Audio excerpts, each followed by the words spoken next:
ఒకరు శాన్ ఫ్రాన్సిస్కోలో 27 రోజులు, మరొకరు బాలీలో 36 రోజులు. ఇలా బీహార్కు చెందిన 17 మంది సీనియర్ ఐఏఎస్, ఐపీఎస్ అధికారులు డిసెంబర్లో విదేశీ పర్యటనలకు వెళ్లడం ఇప్పుడు సంచలనంగా మారింది.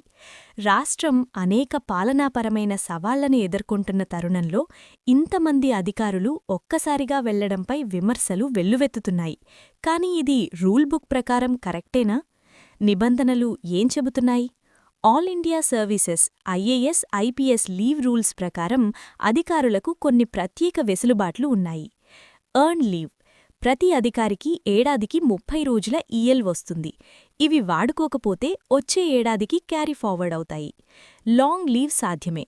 ఏళ్ల తరబడి సెలవులు తీసుకోని అధికారులు తమ ఖాతాలో జమైన సెలవులను ఒకేసారి వాడుకోవచ్చు. ఇలా 180 నుండి 240 రోజుల వరకు కూడా సెలవు తీసుకునే అవకాశం చట్టబద్ధంగా ఉంది. 21 రోజుల నిబంధన అధికారిక పనుల మీద విదేశాలకు వెళ్లినప్పుడు మాత్రమే 21 రోజుల పరిమితి ఉంటుంది. వ్యక్తిగత పర్యటనలకు, వెకేషన్స్ ఈ పరిమితి వర్తించదు. వివాదం ఎందుకు? పాలనాపరంగా ఇవన్నీ సక్రమంగానే ఉన్నా నైతికంగా ప్రశ్నలు తలెత్తుతున్నాయి. కీలకమైన ఫైళ్లు పెండింగ్లో ఉన్నప్పుడు, రాష్ట్రంలో పాలనా సవాళ్లు ఉన్నప్పుడు ఒకేసారి ఇంతమంది ఉన్నతాధికారులు విదేశాలకు వెళ్లడం ఎలైట్ ప్రివిలెజ్ అంటే అగ్రవర్ణ సౌలభ్యంగా ప్రజలు భావిస్తున్నారు.